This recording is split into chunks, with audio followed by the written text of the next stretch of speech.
దేవుని యందు ప్రియమైన సహోదరి సహోదరులారా, దేవుని ప్రియ బిడ్డలారా, మీ అందరికీ దేవుని పవిత్ర నామమున శుభాకాంక్షలు, ప్రభుని ఆశీర్వాదాలు అందిస్తూ మీ అందరికీ మున్ముందుగా క్రీస్తు పునరుత్థాన పండుగ శుభాకాంక్షలు, దీవెనలను అందిస్తూ ఉన్నాను.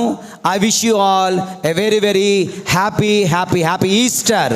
గట్టిగా చప్పట్లు కొడతాం దేవుని యందు ప్రియులారా. పునీత Augustine, Saint Augustine of hippo అని అంటారు, we are the Easter people and hallelujah is our song.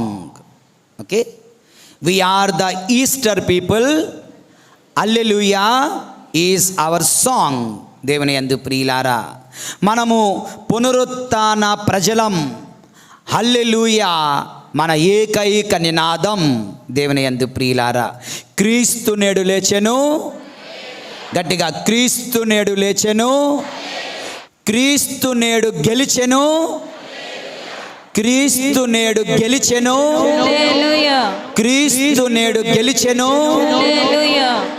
క్రీస్తు నేడు మరణమును జయించెను. So saint Augustine of Hippo గురించి చెప్పాను కదా. రెండవ పునీతుడు saint Athanasius of Alexandria. Alexandria నగరానికి చెందిన అథనాసియస్ అనే పునీతుడు ఈ విధంగా అంటున్నాడు,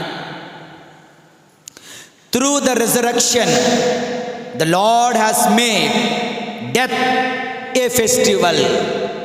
ఎంత చక్కని మాటలో, through the resurrection the lord has made death a festival. పునరుత్థానము ద్వారా ప్రభు అయిన దేవుడు మరణాన్ని ఒక పండగగా మార్చేశాడు. దేవుని యందు ప్రియులారా, పునరుత్థానము ద్వారా ప్రభు అయిన దేవుడు మరణాన్ని ఒక పండగలా మార్చేశాడు. మరణిస్తే ఇక ఏడవలసిన పని లేదు. మరణించిన ద్వారా మనము సంతోషించవచ్చు. ఎందుకంటే మరణము మనల్ని ప్రభుని చెంతకు చేరుస్తుంది. Through this resurrection, through his resurrection, death cannot stop us to go to God, to go to Christ, to go to eternal life. ఈ పునరుత్థానము ద్వారా మరణము మనలను దేవుని దగ్గరకు వెళ్ళడానికి ఆపలేదు. క్రీస్తును చేరుటకు దానికి శక్తి లేదు. నిత్య జీవం పొందుటకు దానికి అధికారము లేదు అంటూ సెయింట్ అథనాసియస్ అనే పునీతుడు చెప్తున్నారు. Praise the lord, hallelujah, hallelujah, హల్లెలూయా. ఇక మూడవ పునీతుడు సెయింట్ గ్రెగరీ ఆఫ్ నజియాన్జుస్. ఓకే, నజియాన్జుస్ అంటారు. సెయింట్ గ్రెగరీ ఆఫ్ నజియాన్జుస్ ఈయన అంటాడు, నిన్నటి రోజున క్రీస్తుతో నువ్వు సిలువ వేయబడ్డావు, ఈ రోజున క్రీస్తుతో మహిమ పరపబడుతున్నావు. Yesterday I died with him, today I am made alive with him. నిన్నటి రోజున ఆయనతో మరణించాను, ఈ రోజున ఆయనతో మరలా జీవిస్తున్నాను అంటూ ఈ యొక్క సెయింట్ గ్రెగరీ ఆఫ్ నజియాన్జుస్ అనే పునీతుడు చెప్తున్నారు. దేవుని యందు ప్రియులారా, దేవుని యందు ప్రియమైన సహోదరి సహోదరులారా, ఈస్టర్ అంటే ఏమిటి, పునరుత్థానం అంటే ఏమిటి, ముగ్గురు పునీతులు చెప్పిన వారి యొక్క భావాలు, వారి ఆలోచనలు మీతో పంచుకున్నాను. Okay, this is little introduction. యెహోవావందనం. Praise the lord, praise the lord, praise the lord. దేవుని యందు ప్రియులారా, మొట్టమొదటిది ఒక డౌట్ క్లారిఫికేషన్. ఒక రోజున ఒక వ్యక్తి నా దగ్గరికి వచ్చాడు. ఫాదర్ గారండి, నాకు ఒక డౌట్ అండి అన్నాడు. నిజానికి ఆ డౌట్ మనందరికీ ఉంది కనుక చెప్తున్నాను. ఏంటి నాయన నీ డౌట్ అని అడిగితే ఆయన అంటాడు, ఫాదర్, యేసు ప్రభు ఎప్పుడు మరణించాడు? గుడ్ ఫ్రైడే రోజు. ఓకే, యేసు ప్రభు ఉత్థానం ఎప్పుడంటే చేస్తున్నారు? శనివారం రాత్రికి. శనివారం రాత్రికి అంటే ఎన్ని రోజులు అవుతుంది? శుక్రవారం, ఆదివారం, మధ్యలో శనివారం ఒక్కరోజే కదా అయ్యింది. మరి మీరేంటి 3 రోజుల తర్వాత యేసు ప్రభు ఉత్థానం అయ్యాడంటున్నారు. 3 రోజులు ఎక్కడ అవుతుంది? లెక్క సరిపోలేదే, ఇది ఎక్కడ లెక్క అని అడుగుతున్నారు దేవుని యందు ప్రియులారా. It is true. శుక్రవారం ఆయన మరణం అయితే శనివారం రాత్రికే ఆయన యొక్క పునరుత్థాన పండుగను చేస్తే మహా అయితే మధ్యలో 24 గంటలు ఉంటున్నాయి కదా. ఇది ఎలా 3వ దినము లేదా 3 రోజుల తర్వాత అవుతుంది అని మీకు ఏమైనా డౌట్, అనుమానం ఉన్నట్లయితే దేవుని యందు ప్రియమైన సహోదరి సహోదరులారా, ఇదిగో ఈ రోజున ఆ డౌట్ క్లియర్ చేస్తున్నాను. మొట్టమొదటిది, యేసు ప్రభు ఒక యూదుడు, జ్యూ. యేసు ప్రభు అతని శిష్యులందరూ యూదులే. యేసు ప్రభు యోధా ప్రజలకు బోధించాడు. యేసు ప్రభు యోధా ప్రజల మధ్య జన్మించాడు, జీవించాడు, మరణించాడు, ఉత్థానమయ్యాడు. కనుక వాళ్ళ భాష మాట్లాడాడు. వాళ్ళ లెక్క ప్రకారం, వాళ్ళ అండర్స్టాండింగ్ ప్రకారం, వాళ్ళ జీవిత సరళ ప్రకారం ఆయన మాట్లాడాడు, జీవించాడు. దేవుని యందు ప్రియులారా, మరి యూదుల యొక్క క్యాలిక్యులేషన్స్ ఏమిటి? యోధా మతం వాసుల యొక్క క్యాలిక్యులేషన్స్ వేరుగా ఉన్నాయి. దేవుని యందు ప్రియులారా, మనకి రోజు అంటే ఏంటంటే ఉదయం, తర్వాత రాత్రి, సాయంత్రం, దానితో రోజు అవుతుంది. ఉదయం సాయంత్రం మనకు రోజు ముగుస్తుంది కదా. కానీ యూదా ప్రజలకు అలా కాదు. ఈ రోజున మొదటి పట్టణం ఆ వ్యక్తి చదివారు, మీకు చేత కాలికించలేదు. మొదటి పట్టణములో ఆది కాండము 1వ అధ్యాయములో అనేక మార్లు, ఆది కాండము 1వ అధ్యాయము 5వ వచనం చదవండి. వెలుగునకు పగలని చీకటికి రాత్రి అని పేర్లు పెట్టెను. అంతట సాయంకాలము గడిచి ఉదయమాయను. దేవుని యందు ప్రియమైన సహోదరి సహోదరులారా, praise the lord, praise the lord, praise the Lord. గమనించారా? సాయంత్రం అయింది, ఉదయం అయింది, రోజు అయిపోయిందండి. ఇంగ్లీష్లో there was an evening, there was a morning and the day was over. There was an evening, there was a morning and the day was over. మనం ఏమనుకుంటున్నాం? రోజు అంటే మార్నింగ్ రావాలి, మార్నింగ్ తర్వాత ఈవినింగ్ రావాలి, అప్పుడు రోజు అవుతుంది. కానీ వాళ్ళ లెక్క ప్రకారం ఈవినింగ్తో రోజు మొదలవుతుంది, మార్నింగ్తో రోజు క్లోజ్ అవుతుంది. ఈవినింగ్ 6 o'clockతో రోజు మొదలు, ఈవినింగ్ 6 o'clockతో రోజు అంతమవుతుంది. ఓకే, కనుక ఇది వాళ్ళ లెక్క. యేసు ప్రభు ఏం చెప్పారంటే, నేను 3 రోజుల తర్వాత అనడం లేదు, 3వ దినమున నేను పునరుత్థానమవుతాను. అంటే Thursday evening to Friday evening, day 1. యేసు ప్రభు ఎన్ని గంటలకు మరణించారు? ఫ్రైడే ఈవినింగ్ 3 o'clock, అంటే డే 1లో మరణించారు. మొదటి దినమున ఆయన మరణించాడు. నెక్స్ట్ ఫ్రైడే ఈవినింగ్ 6 o'clock నుండి సాటర్డే ఈవినింగ్ 6 o'clock వరకు డే 2 ఓవర్. మనం ఎప్పుడు చేస్తున్నాం పునరుత్థానం? సూర్యాస్తమయమైన తర్వాత, అంటే ఈవినింగ్ 6 o'clock తర్వాత. అంటే ఇది డే 3, శనివారం సాయంత్రం 6 గంటల నుంచి ఆదివారం సాయంత్రం 6 గంటల వరకు డే 3. 3వ దినమున ఆయన పునరుత్థానమయ్యాడు. It is not after 3 days, it is on the 3rd day. 3 దినముల తర్వాత కాదు, 3వ దినమున ఆయన పునరుత్థానమయ్యాడు అంటూ నేను ఆ వ్యక్తికి సమాధానం చెప్పడం జరిగింది. దేవుని యందు ప్రియమైన సహోదరి సహోదరులారా, then he was convinced. Yes, నిజమే. యేసు ప్రభు 3వ దినమున ఉత్థానమయ్యాడు, లెక్క సరిపోయింది అంటూ ఆయన ఎంతో సంతోషించాడు దేవుని యందు ప్రియులారా. బహుశా ఈ రోజున మీ అందరికీ కూడా ఇదే విధంగా ఈ యొక్క డౌట్ క్లియర్ అయ్యింది అనుకుంటూ ఉన్నాను. యేషువా వందనం, యేషువా స్తోత్రం. Praise the lord, praise the lord, praise the lord, praise the Lord. Hallelujah, hallelujah, hallelujah, hallelujah, hallelujah. So మొదటి ధ్యానం అయిపోయింది చూసావా. ఇక రెండవది దేవుని యందు ప్రియులారా, ఈస్టర్ సందేశం. ఏంటది? ఈస్టర్ సందేశానికి నేను ఒక్క వాక్యాన్ని తీసుకున్నాను. మార్కు శుభవార్త 11వ అధ్యాయం 3వ వచనం. ఎవరైనా చదవండి. మార్కు శుభవార్త 11వ అధ్యాయము 3వ వచనం. సమాధి ద్వారము నుండి ఆ బండను తొలగింప మనకు ఎవరు తోడ్పడుదురు అని ఒకరితో ఒకరు చెప్పుకోండి. చెప్పండి అందరూ. దేవుని యందు ప్రియులారా, సమాధి ద్వారము నుండి ఆ బండను తొలగింప మనకు ఎవరు తోడ్పడుదురు?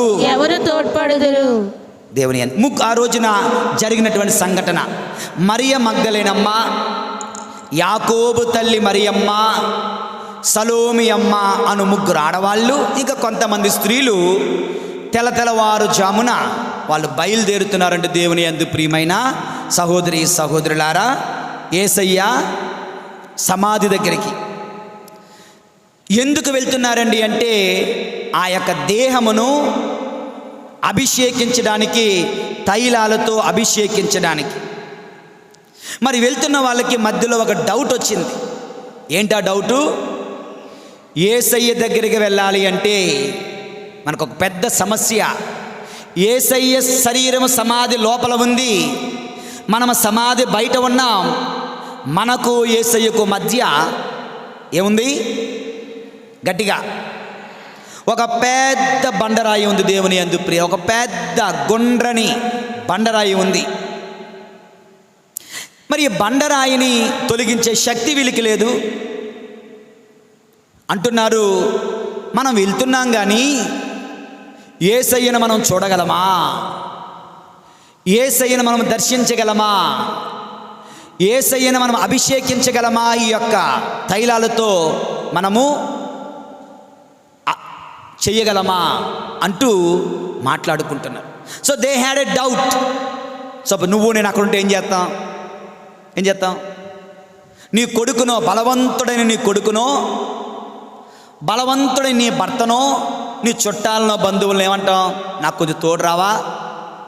నేను యేసయ్య శరీరమును ఈ యొక్క పరిమళ ద్రవ్యములతో అభిషేకించాలనుకుంటున్నాను, ఓకే, అభ్యంగనము చేయాలనుకుంటున్నాను. మరి రాయి అడ్డుగా ఉండబోతుంది, రాయిని తొలగించడానికి మీరు రండి అని అడిగేవాళ్ళు. కానీ వాళ్ళు అడగలేదు. ఎవరు తొలగిస్తారు అనుకుంటూ వెళ్తున్నారు, కానీ ఎవరిని సహాయం అడగలేదు. దేవుని యందు ప్రియులారా, జాగ్రత్తగా గమనించండి.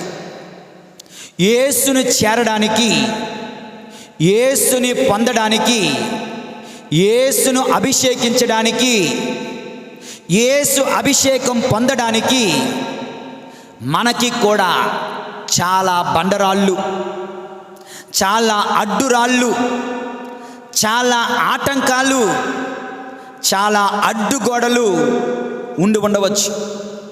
ఓకే, యేసయ్యకు నీకు మధ్య ఎన్నో ఆటంకాలు, అడ్డుగోడలు ఉండవచ్చు.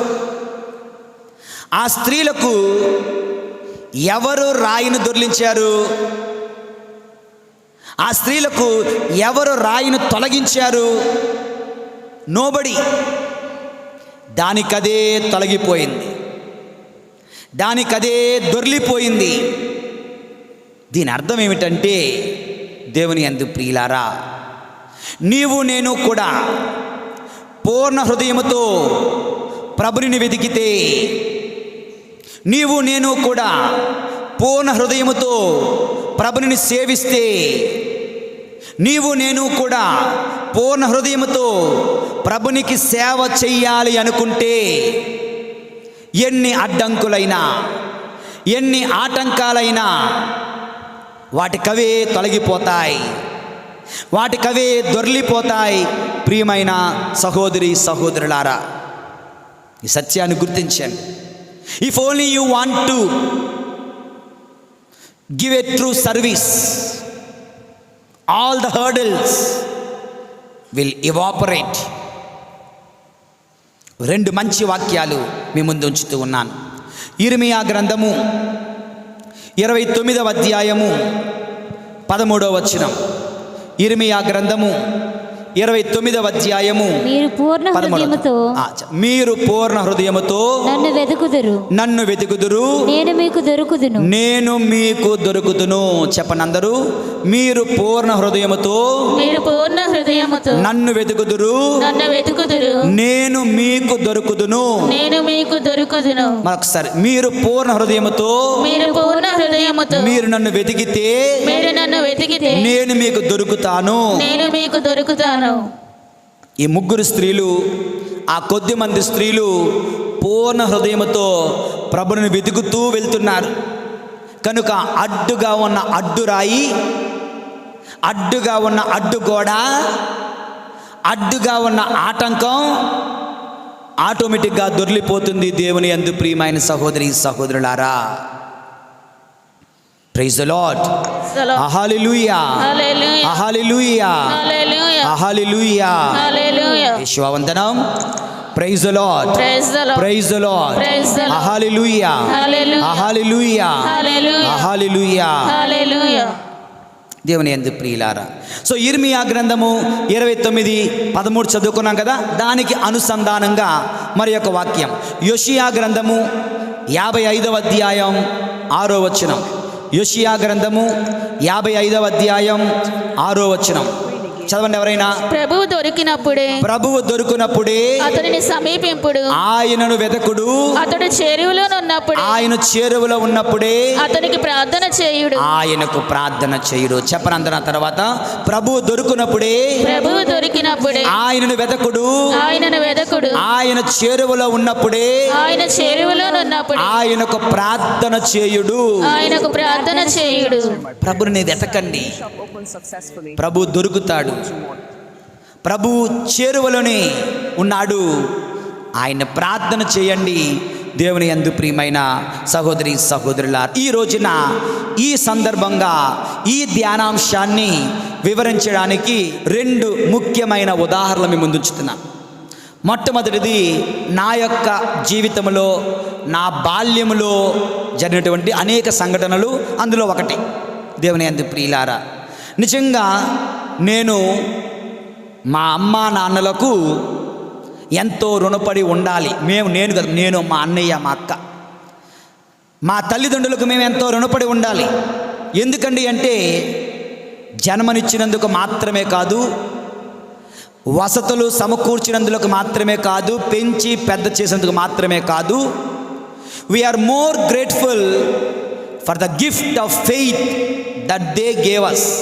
విశ్వాసవరమును వారు మాకు ఇచ్చారు.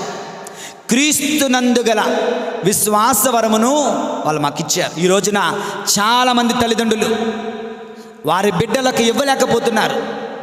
ఇల్లులు ఇస్తారు, బంగారం ఇస్తారు, ఆస్తిపాస్తులు ఇస్తారు. క్రీస్తుని ఇవ్వడం, విశ్వాసాన్ని ఇవ్వడం, రక్షణ మార్గాన్ని చూపడం మిస్ అయిపోతున్నారు. దేవుని యందు ప్రియులారా, నిన్న గుడ్ ఫ్రైడే రోజున ఒక అద్భుతమైన సాక్ష్యం చెప్పాను. 10 సంవత్సరాల బాలుడు ఎలా రక్షించబడ్డాడు? తల్లిదండ్రులు ఇచ్చినటువంటి ఆ విశ్వాస వరం వలన కదా.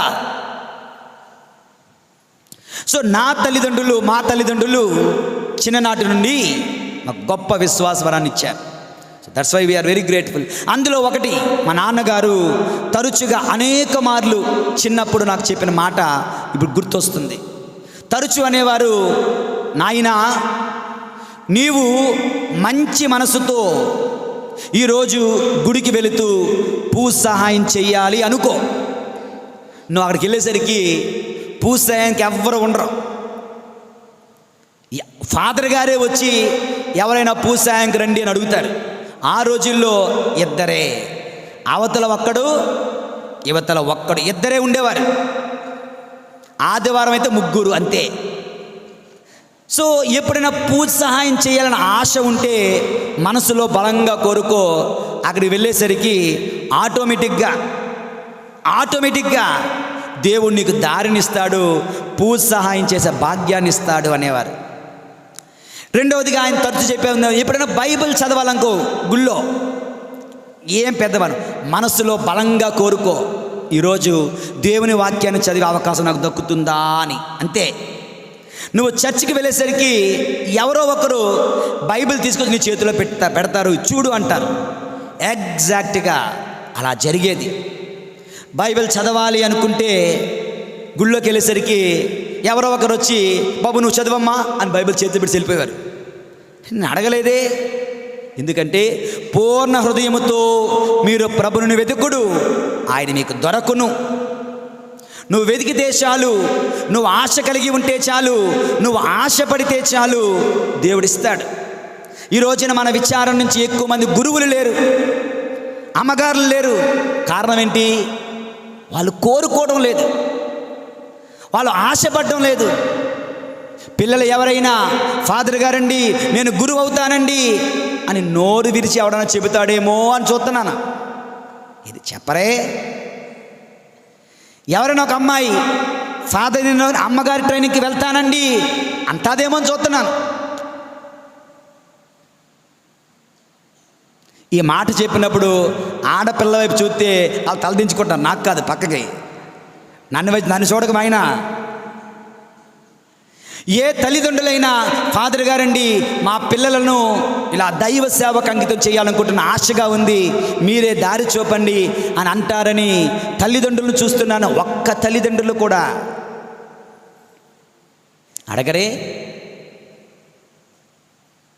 మంచి మనసుతో మీరు దేవుణ్ణి అడగండి, దేవుణ్ణి వెతకండి, దేవుణ్ణి కోరుకోండి, దేవుని మీద ఆశ కలిగి ఉండండి.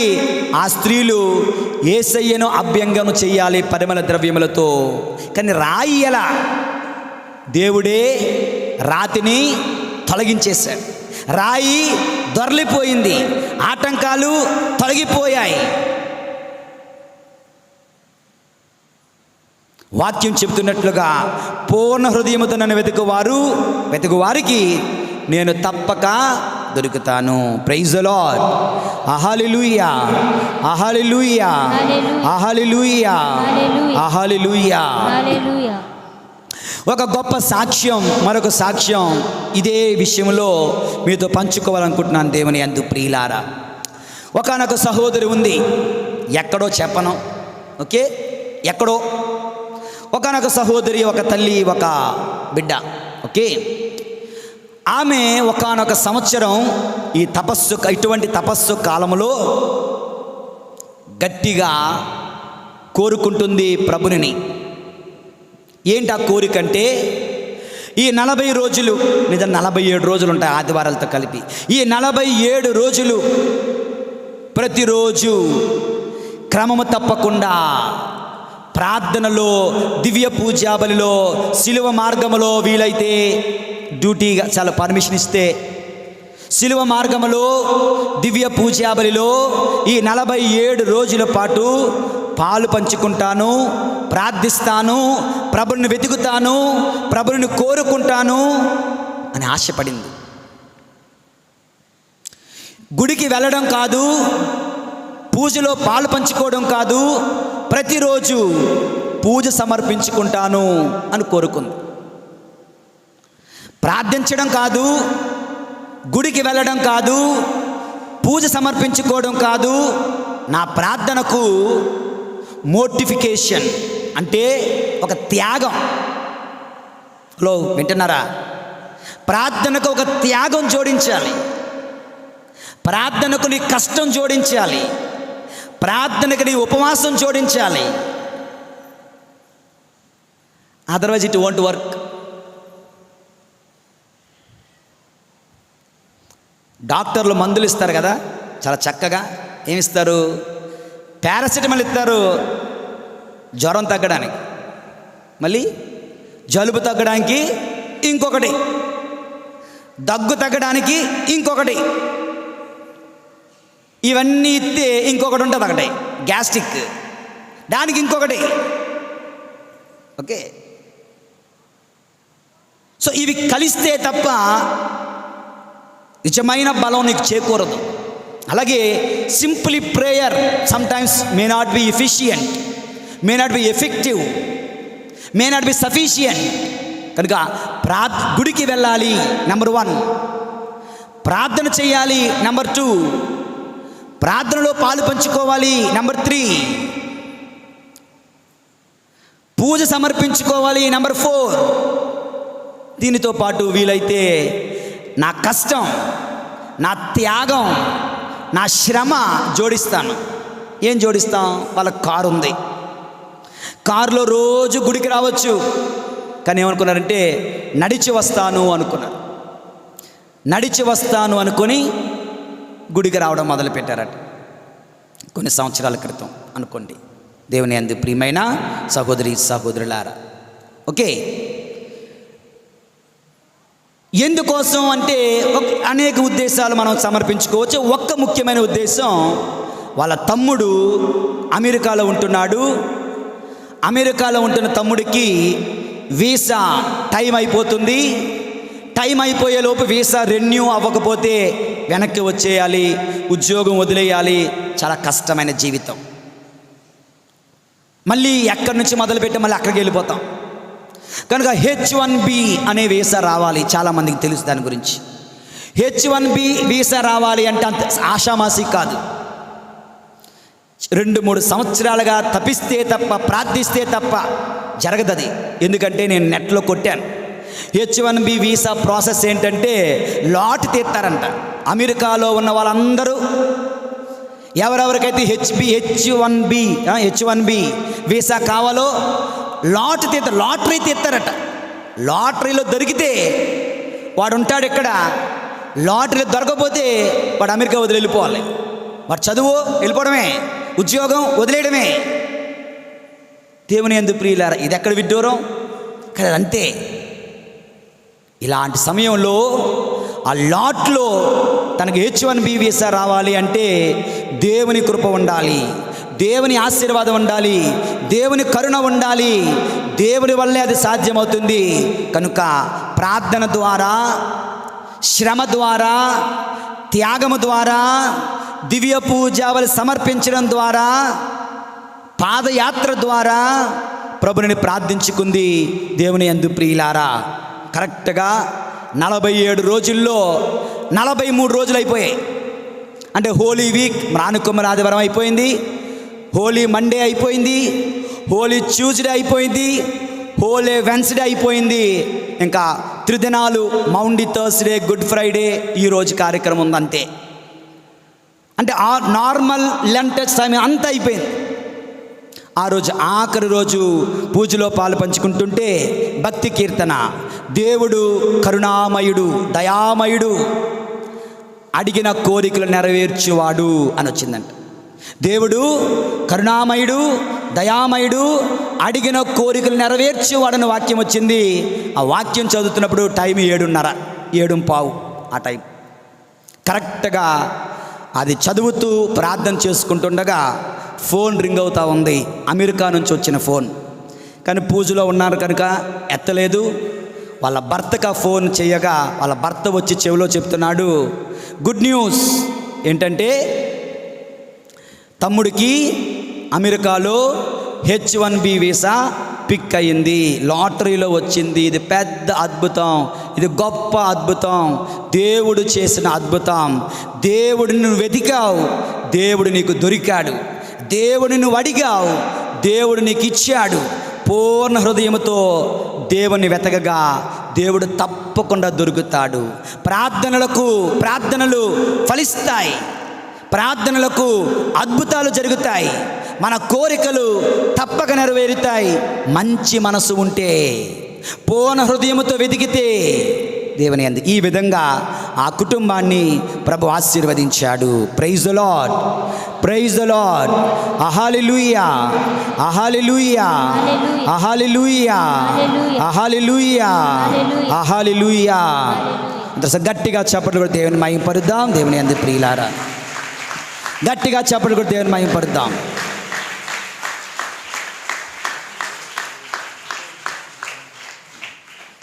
దేవుని యందు ప్రియులారు, మరలా ఆ 2 వాక్యాలు ఇర్మియా గ్రంథము కంఠస్థం చేయాలి. 29వ అధ్యాయము 13వ వచనం, మీరు పూర్ణ హృదయముతో నన్ను వెతకుదురు, నేను మీకు దొరుకుదును.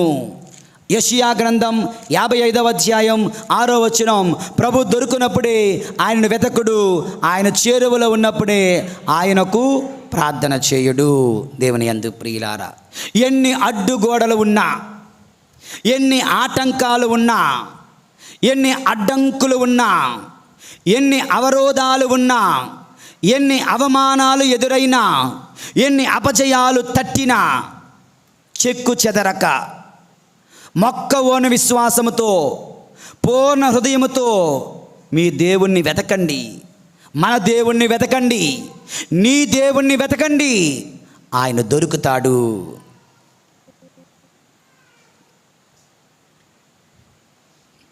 ఈ వాక్యాన్ని మన జీవితాలకు అన్వయించుకుంటే, ప్రియమైన సహోదరి సహోదరులారా, నీ నిరుద్యోగం లేదా నీ ఉద్యోగం ప్రభుని వెతకుటకు కానీ, ప్రభుని సన్నిధికి రావడానికి కానీ ఆటంకం కాకూడదు. నేను చెప్తున్న మాటలు మనసులో నెమరు వేసుకున్న మరలా, నీ ఉద్యోగము కానీ నీ నిరుద్యోగము కానీ, నిరుద్యోగి అంటాడు, నాకు ఉద్యోగం లేదండి, ఎలాగొస్తానండి, డబ్బులు ఎక్కడవి ఛార్జీలకి.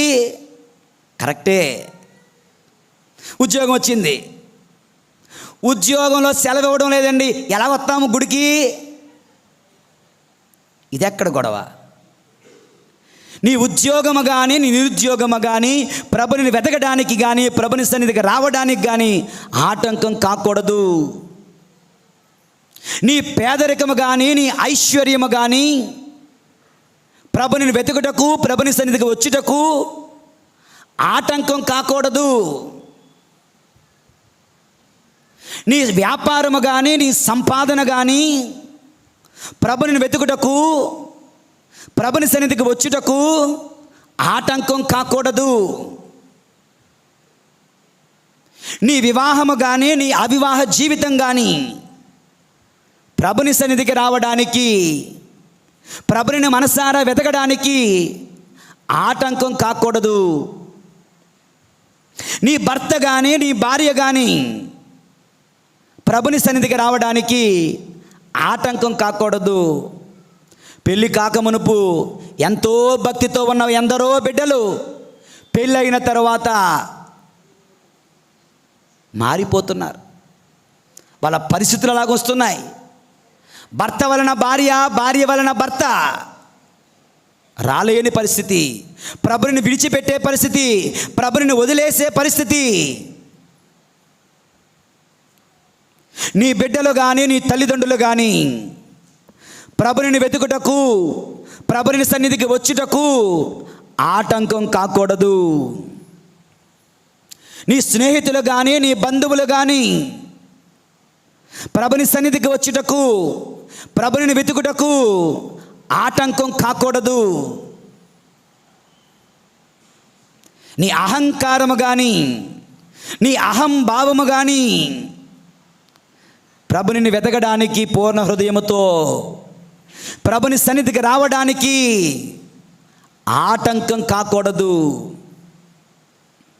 నీ స్వార్థం, నీ ద్వేషం ప్రభుని సన్నిధికి రావడానికి ఆటంకం కాకూడదు. దేవుని యందు ప్రియులారా, దేవునిని పూర్ణ హృదయముతో వెతుకుటకు మన సంపదలు, దేవునిని పూర్ణ హృదయ వెతుకుటకు మన బంధాలు బాంధవ్యాలు, దేవునిని పూర్ణ హృదయ వెతుకుటకు మన బరువులు బాధ్యతలు ఎప్పటికీ అడ్డు కాకూడదు. ఒకవేళ అలా ఆటంకంగా అడ్డుగా ఉంటే అటువంటి బంధాలు వద్దు. ఒకవేళ అలా ఆటంకంగా అడ్డుగా ఉంటే అటువంటి బాంధవ్యాలు వద్దు. ఒకవేళ నీ జీవిత భాగస్వామి ప్రభుని సన్నిధికి రావడానికి నీకు ఆటంకంగా ఉంటే అటువంటి జీవిత భాగస్వామి సైతం వద్దు. ఒకవేళ నీ సంతానమే నీకు అడ్డుగా ఉంటే అటువంటి సంతానము కూడా వద్దు. ఒకవేళ అలా ఆటంకంగా అడ్డుగా ఉంటే నీ సంపదలు, నీ వ్యాపారం, నీ ఉద్యోగం ఏదైనా కానీ దేవుని యందు ప్రియులారా అవన్నీ కూడా శాపగ్రస్తమని గుర్తించు. నీ నిత్య జీవాన్ని, నీ నిత్య జీవితాన్ని దొంగలిస్తున్నాయని అర్థం చేసుకో. పూర్ణ హృదయముతో వెదకిన ఆ స్త్రీలకు అడ్డుగోడలు ఆటోమేటిక్గా దానికవే తొలగిపోయాయి, దొర్లిపోయాయి. నీ జీవితంలో, నా జీవితంలో ఈ రోజున ఈ ఈస్టర్ సందేశముగా ప్రభు అయిన దేవుడు మనకి ఇస్తున్నాడు. ఆ స్త్రీల వలె మీరు సైతం నన్ను వెతికితే నీకు నాకు మధ్య ఉన్న ఎన్ని అడ్డుగోడలైనా, ఎన్ని ఆటంకాలైనా అవి దొరలిపోతాయి, నేను చూసుకుంటాను.